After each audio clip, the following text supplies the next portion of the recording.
Tales of Tomorrow.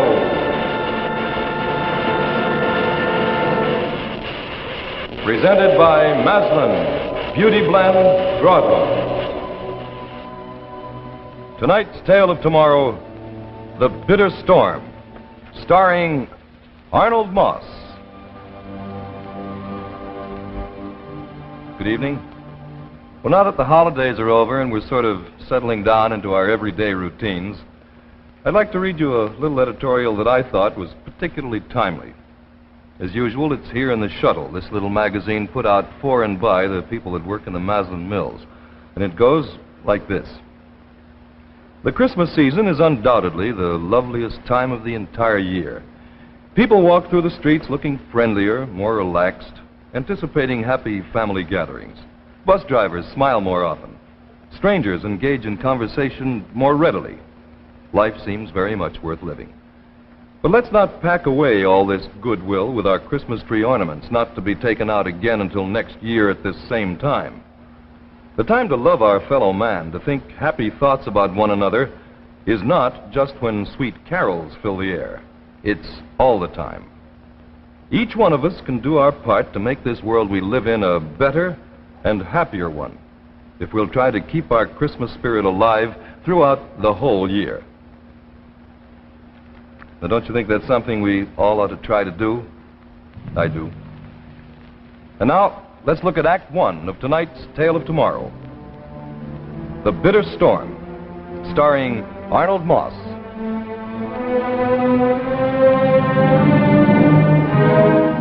I'm beginning to get a bit concerned about Pat.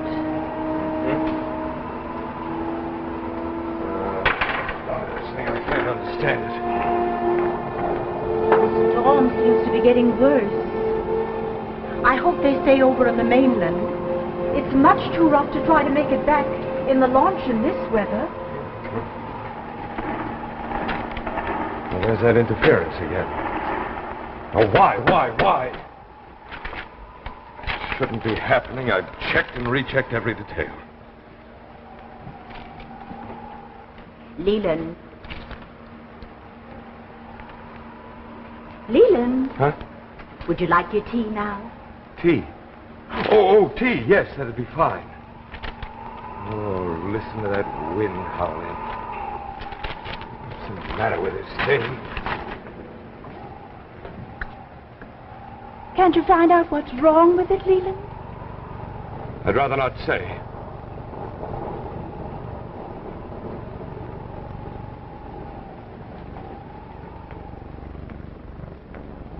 I'm sorry, Madeline.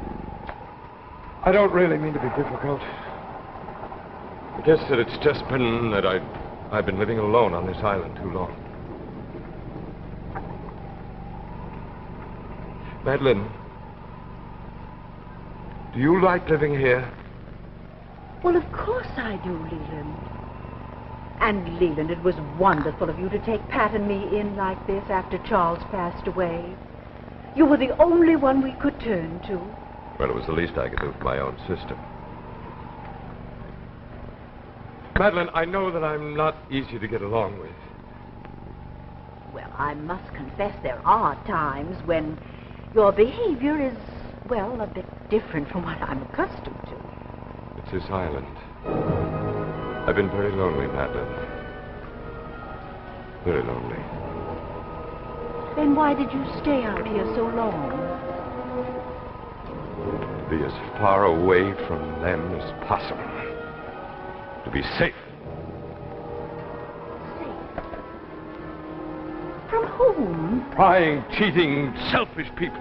But, Leland... I should have been a rich man by now. Others have made fortunes out of my work, but not me, no. All I have is this old house on an abandoned island.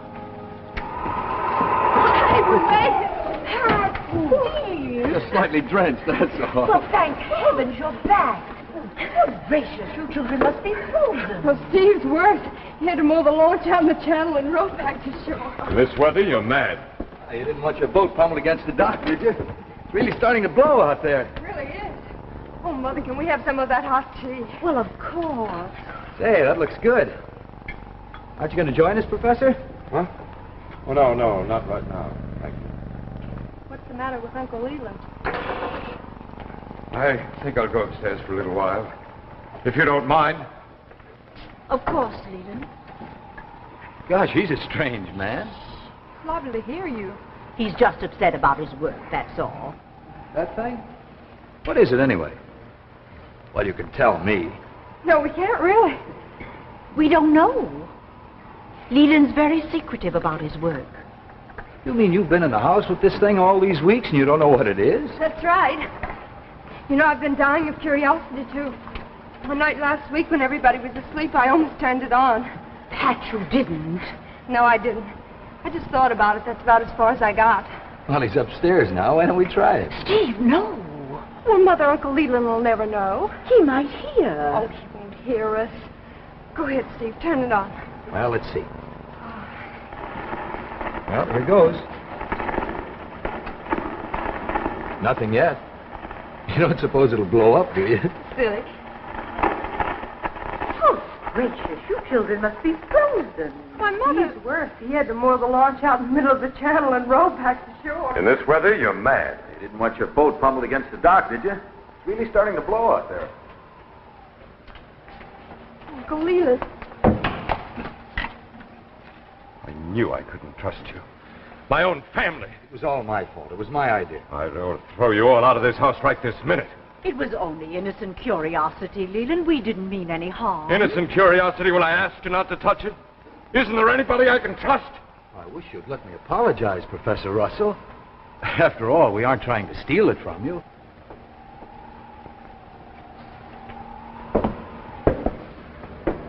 Leland. Leland, you must be a little more trusting. Have a little more love for your fellow man. Oh, can't you ever forget that you were once married to a pastor? Leland, there are some things you have to believe in, you know. You can't go through life being so suspicious of people. Well, what am I supposed to do? Have a little faith in people, Leland, that's all. Should I have faith in a Rutherford who stole my new vacuum tube and is still collecting awards? On my work? Should I, Madeline?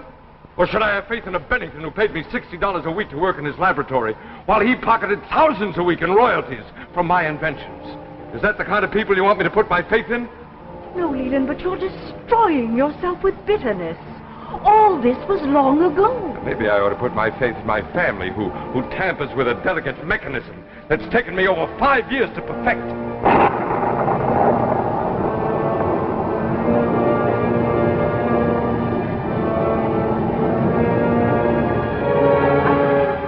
I'm sorry.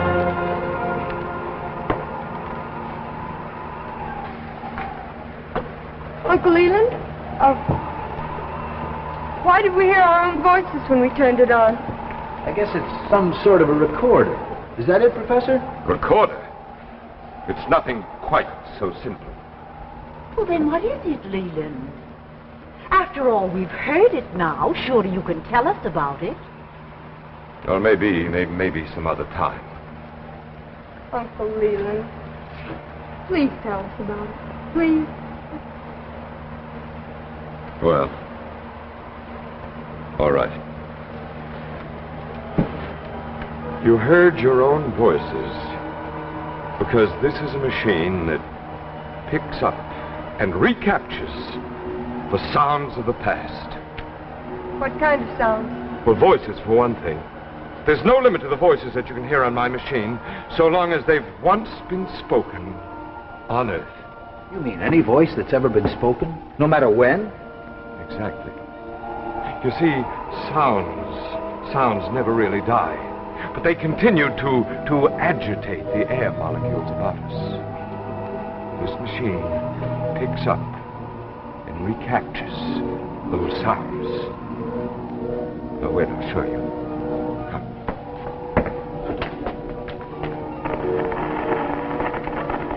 I ought to get it more clearly than that. Now, wait.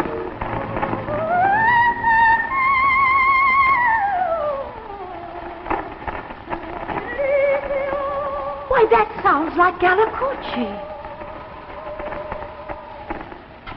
Yes, I believe it is. But that's impossible. She hasn't sung for years.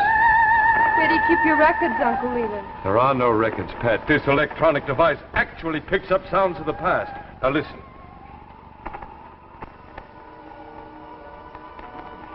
Getting that interference now for weeks. Oh, wait, I'll try something else. So first of all, Yeah. let me assert my firm belief that the only thing we have to fear is fear itself. The time dial indicates that was about 19 years ago. This is fantastic. Do you realize the possibilities of this thing? Yes. And this time, no one's going to steal it from me. Oh, if I can only eliminate that interference. Look at that time dial. It's swinging way back in time.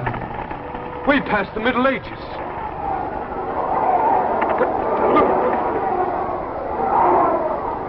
What's that sound? Madeline, what are you doing? Wait a minute. Quiet.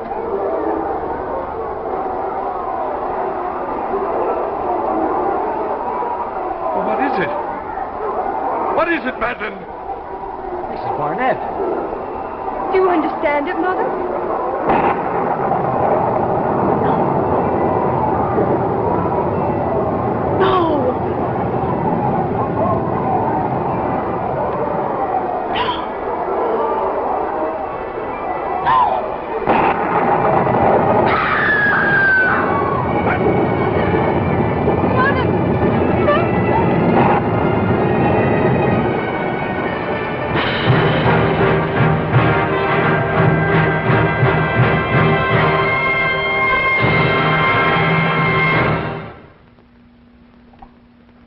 Well, don't look so surprised. It's really very easy to associate this drum major's baton with C.H. Maslin & Sons.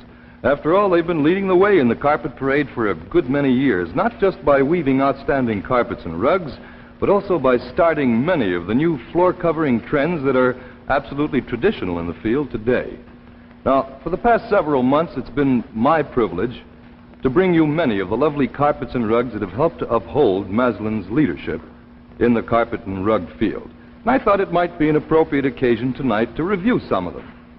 After all, this might be just the right time for you to brighten up one of the rooms in your home with a new Beauty Blend broadloom. So, shall we take a look?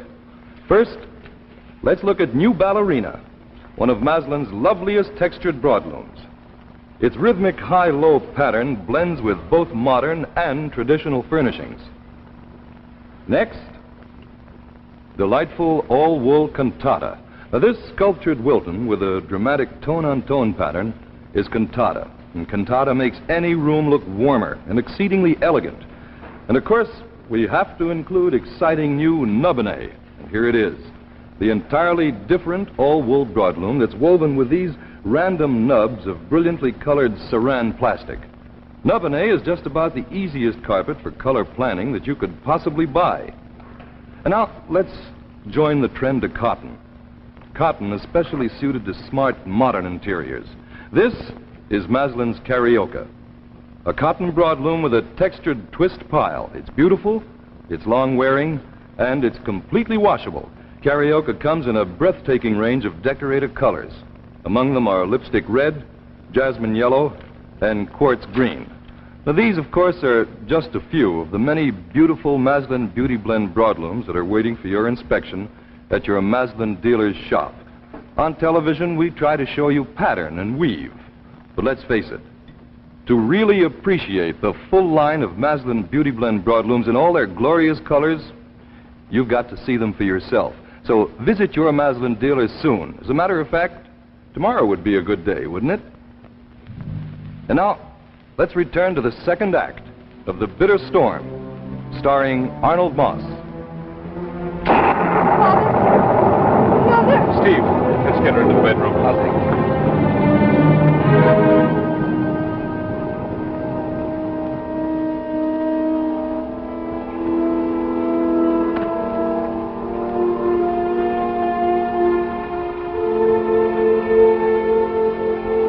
Mother, cylinder.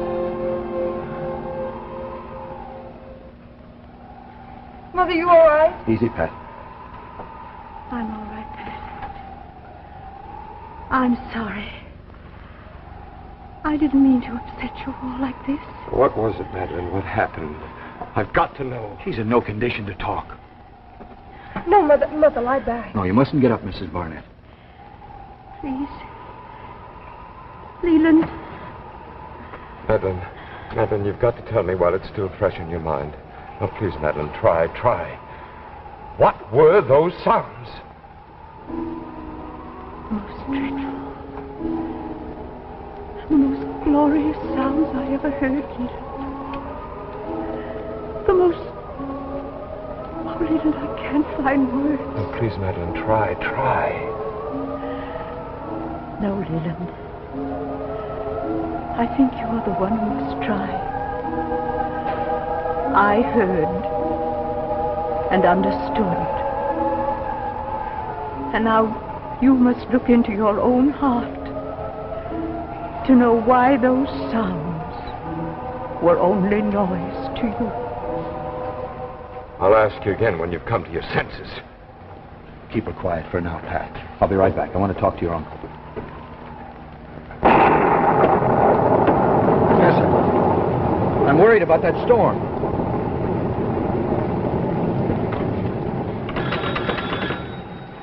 Hello. Operator. Hello, operator. Hello. Phone's dead. The line must be down. Steve, where are you going? Look, Professor, look at those trees. The wind's reaching hurricane velocity. What do we do? Those trees can't stand it much longer. The wind's ripping everything apart. The trees are beginning to crack. They'll smash the house. We've got to try to make it to shore. In this weather, we'd be drowned in 5 minutes. This old house can't stand that beating. And those trees will come down any minute. It's just a matter of time. Well, how are we going to get away? The launch is out in the middle of the channel.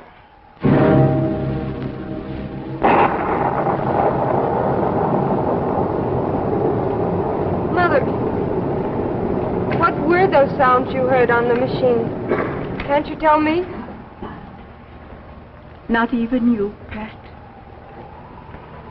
But you'll know, I think. It's a message no one can escape who will only listen. What message? Later, Pat. Pat, read to me a while, please. All right, Mother. What would you like? The Bible, Pat, please. The way your father used to read it.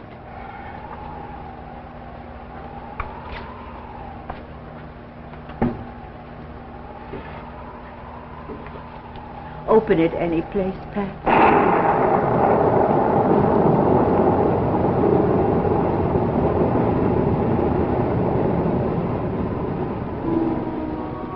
And seeing the multitudes, he went up into the mountain.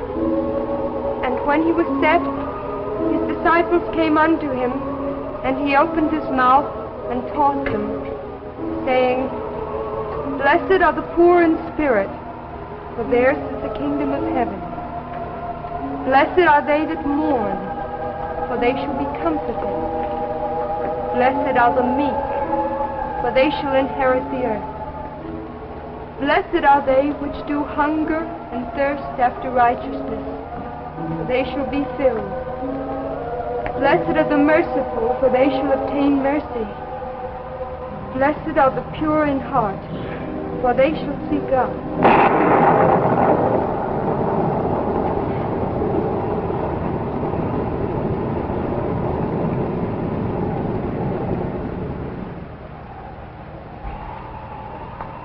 Where's Steve?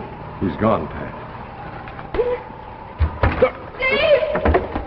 Pat! Steve! Pat, come back here. Pat, we've got to leave the island. Steve has gone to get the launch. We gotta stop him! We can't. It's too late. He's already started. But he'll never make it out there. What did he go for? I don't know, Pat. There, look, I can see him.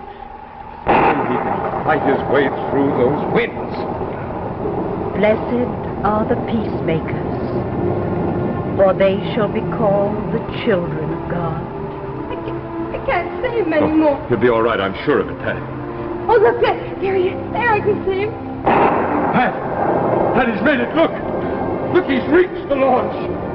Rejoice and be exceeding glad, for great is your reward in heaven. Pat? Pat, darling? Pat, she's calling you, but don't say anything to her until we're Pat? ready to leave. Pat? Yes, Mother, what is it? Pat, do you remember any of the Aramaic lines your father taught you? The words of the Bible as Christ spoke them in his time?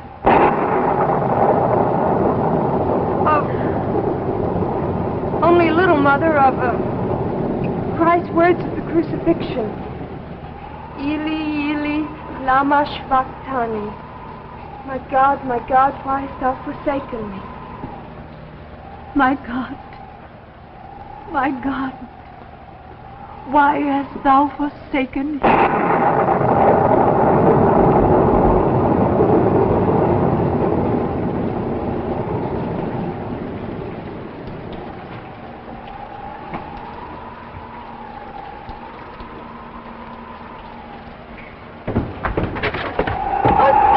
I'm all right, honey. We've got to hurry and get out of here. Do you think we've got a chance? We'll take the channel back. The island will block us from the wind most of the way. I can't understand it. I can't understand it. Understand what, Uncle Lee? He actually rode out through that storm to get the launch. Well, what else could I do? I didn't have much choice. Mr. Steve, you risked your life in order to help us. Steve, I'm beginning to realize what Madeline meant. I'm beginning to understand. Mother, I'm ready. Good. Pat, grab a few things quickly. Professor? How can I abandon 5 years' work in a single moment? Except for one small thing, it's perfect.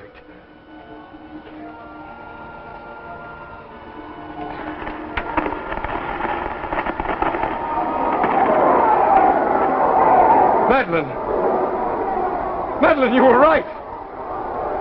I hear it! I hear it, and the interference is gone! I understand every single word! Hurry, the storm's getting worse. No, wait! Wait, listen, just listen. It's all coming back to me, Madeline. It comes back to me now. When the morning was come, all the chief priests and the elders of the people took counsel against Jesus to put him to death. And the soldiers of the governor took Jesus into the common hall and gathered unto him a whole band of soldiers. And they stripped him and put on him a scarlet robe and when they had plaited a crown of thorns, they put it upon his head, and a reed in his right hand. And they bowed before him and mocked him, saying, "Hail, King of the Jews!" And they crucified him and parted his garments, casting lots. And they set up over his head the accusation, "This is Jesus, the King of the Jews."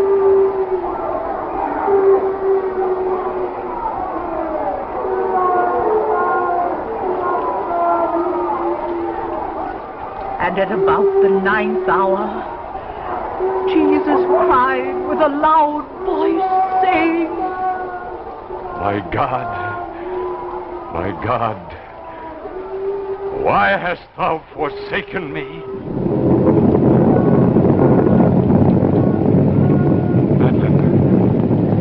Madeline, what was that? What was that? And behold, the veil of the temple was rent in twain from the top to the bottom, and the earth did quake and the rocks rent.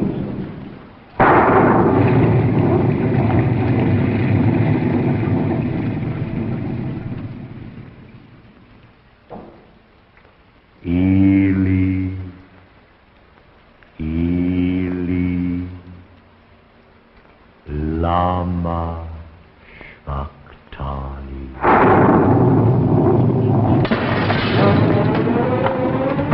You've got to hurry. Stay here until you hear the motor start the launch. Steve, I won't go with you.